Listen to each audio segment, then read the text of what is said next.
मैं हूं आपकी दोस्त वर्षा, लेकर आई हूं आपके लिए एक बहुत ही रहस्यमय और रोमांचकारी उपन्यास उफ कोलकाता, जिसे लिखा है सत्यव्यास ने।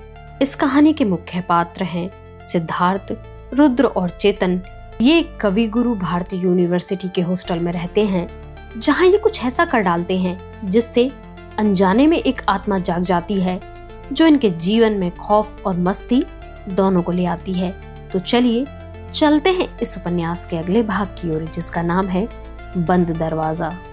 भाई ये गलत हो रहा है, चेतन ने कांपते हाथों से कोल्ड ड्रिंक की ट्रे पकड़ते हुए कहा। दीपक के रिसेप्शन में दोस्त होने के नाते कोल्ड ड्रिंक बांटने का काम उसे ही मिला था। आशिकों के साथ गलत ही होता है भाई।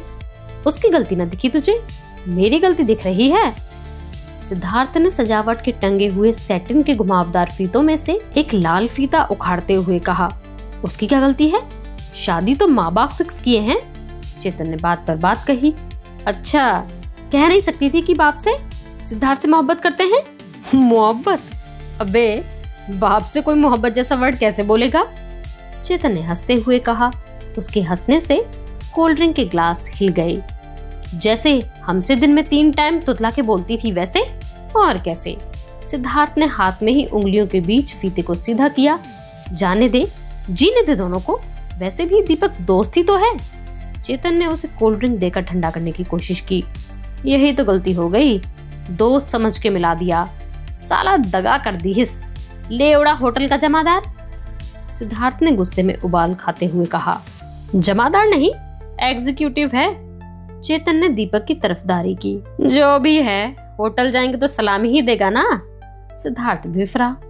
हाँ, चेतन ने जवाब दिया। तो ठीक है, चल हम भी देकर आते हैं, सिद्धार्थ ने कहा। चेतन ने सवालिया नजर से उसे देखा। सिद्धार्थ ने फौरन बात बदलकर हंसते हुए कहा। सलामी बे, सलामी देकर आते हैं, कहकर वह दुल्हन के कमरे में घुसने लगा। उसे घुसते देख चेतन ने फिर टोका। गलत हो रहा है। सुन, कोई पूछे तो ठंडा पिला दियो और कहियो कि हनीमून बेड के डेकोरेशन का लास्ट मिनट तैयारी चल रही है, कारीगर लगे हैं, कोई भीतर ना आने पाए, कहकर वह रुका। फिर उंगलियों पर कुछ जोड़ता हुआ बोला, 2 + 2 और 2। हाँ, ठीक 5-6 मिनट बाद वो पीछे वाली खिड़की की तरफ मोटरसाइकिल लेके मिल। अभी न चला जाऊं? चेतन वाकई डरा हुआ था। पक साले। अच्छा, 2 मिनट बाद चले जाना, 2 मिनट तो दे सकता है। चेतन ने हामी भरी।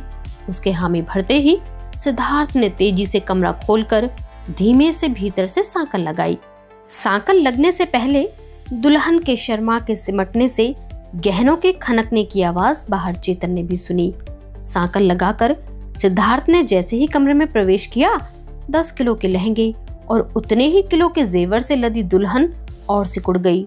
सर्दियों की रात को और मादक कर देने वाली ब्लैक ऑर्किड परफ्यूम की तेज गंध दुल्हन के जिस्म से बिखरती हुई हवाओं में घुल गई थी। सिद्धार्थ जानता था कि यह परफ्यूम ही पूजा की पसंदीदा है।